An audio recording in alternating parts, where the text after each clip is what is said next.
Imagine a great detective. A detective that never lets a case go in vain.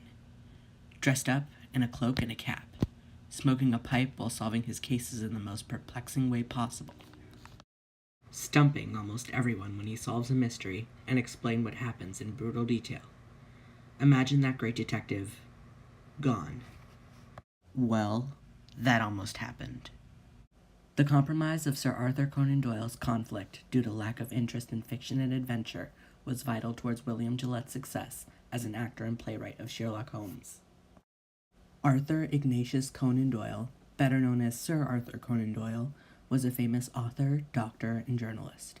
He was born to a very artistic and wealthy Irish Catholic family in Edinburgh, Scotland, on May 22, 1859. The wealthy family had a conflict with his father, Charles Doyle. Charles was an alcoholic and didn't have any memorable accomplishments in his lifetime. Arthur did not end up learning much from his father. Instead, as a compromise, Arthur ended up being taught a lot by his mother, Mary Doyle. She was very well educated and told Arthur amazing stories. As Arthur reflects in his biography, "In my early childhood, as far as I can remember anything at all, the vivid stories she would tell me stand out so clearly that they obscure the real facts of my life." These stories kindle his future beliefs in spiritualism. Doyle was sent to England at the age of 9 so he could be educated at Hodder Place, Stonyhurst, from 1868 to 1870, where he would face many conflicts. Doyle was bullied by his peers at school, all while he suffered cruel punishments that the school administered to correct wrongful behavior. This also helped spark his belief of spiritualism in the future due to him wanting to escape reality. This is also the point in his life where he takes a liking towards storytelling, directed towards younger audiences. He continued his studies at Stonyhurst College and ended up graduating in 1876. He then decided to work towards a medical degree after college instead of going into art like his family was known for. He went to a medical school at the University of Edinburgh, where he met his professor, Dr. Joseph Bell. People always want to ask me. Well, one of them is how I ever came to write the Sherlock Holmes stories. To have an old professor, his name was Bell, who was extraordinarily quick at deductive work. He would look at the patient, he would hardly allow the patient to open his mouth, but he would make his diagnosis of the disease and also very often of the patient's nationality and occupation and other points entirely by his power of observation. Doyle was fascinated by Bell's perceptiveness and how he could analyze a medical problem with his eyes. This inspires Doyle to write about a famous fictional detective by the name of Sherlock Holmes. But it wasn't until 1886 that he wrote his first novel introducing him and his partner, Watson. The mystery was named A Tangle Skein at first before being renamed to A Study in Scarlet and published in Beeton's Christmas Annual in 1888. The novel was a huge success for Doyle, which he deeply wanted in his writing career. It was also a great compromise to himself.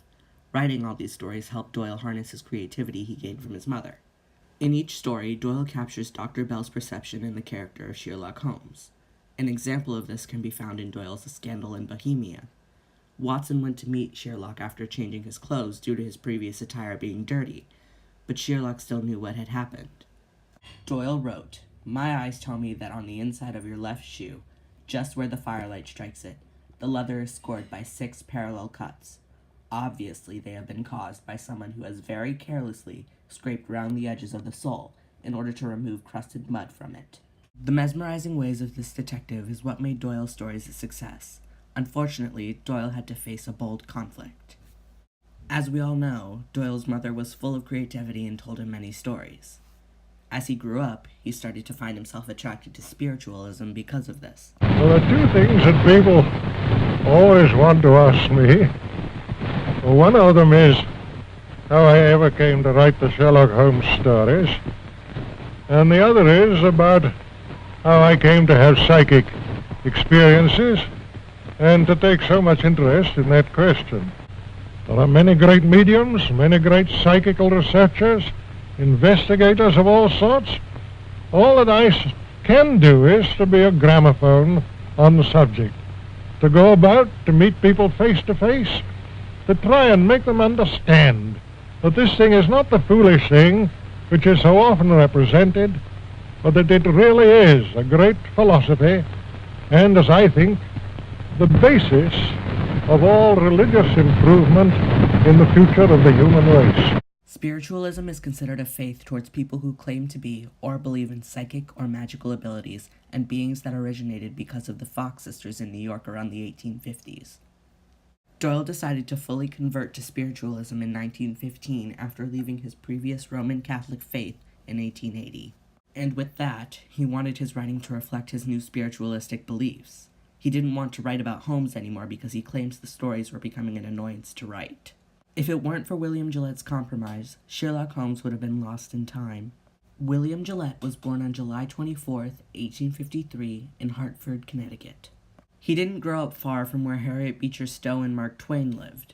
He was exposed to performing at a very young age by doing short puppet shows for his loved ones, out of a theater he constructed on his own. This immediately kindles his love for theater. He also had a love for writing later in his early years. He graduated from Hartford Public High School with a love for writing, acting, and public speaking. He attended both Yale and Harvard, but still wanted to pursue his dream of acting. This decision arouses a small conflict within Gillette's family. His father, Francis Gillette, who was a former U.S. Senator, wasn't really pleased with his career choice.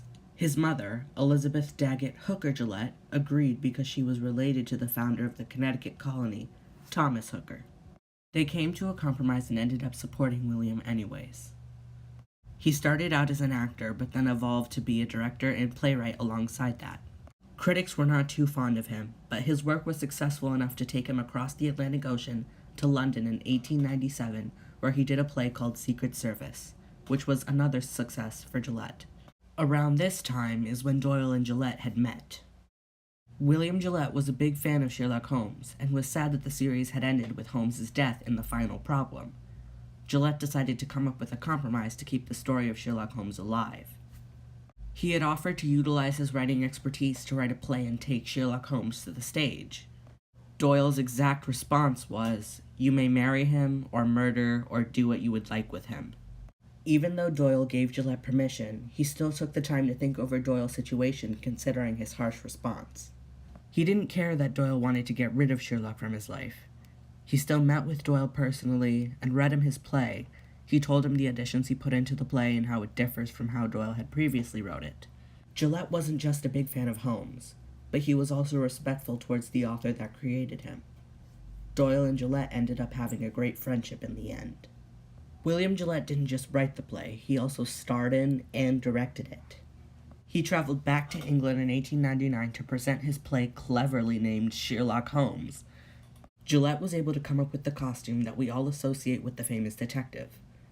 From the curved pipe, to the cloak, to the cap, to the sinister cane, those were all because of Gillette. He also fashioned the line, "Oh, this is elementary, my dear fellow," which never actually appeared in Doyle's writings. You are about to hear a short reenactment of one of the most famed characterizations in the history of the American stage, Mr. William Gillette, in scenes from his own play, Sherlock Holmes. His play was premiered on October 23, 1899 at the Star Theater in Buffalo, New York. It then moved to the Garrick Theater in Manhattan on November 6th in the same year. Gillette was not adored by critics, but his audiences loved his play of the detective all the way until his final bow on March 19, 1932. Gillette's performance on stage was vital towards his success as an actor. He made so much money because his audiences loved Sherlock Holmes. He decided to use some of his money to create a structure that would showcase his wealth and leave a legacy for others to remember today. He had a 184-acre estate built that he named the Seventh Sister. It's a 24-room mansion that was built to resemble a castle from the medieval times. It was crucial that the 24 rooms met Gillette's needs because he had included contraptions into the structure to remind everyone of his legacy of the great detective. This castle still stands today and is owned by the state of Connecticut in East Haddam and was renamed Gillette Castle. Because of Gillette's performance, audiences fell in love with Sherlock Holmes and never wanted to forget it.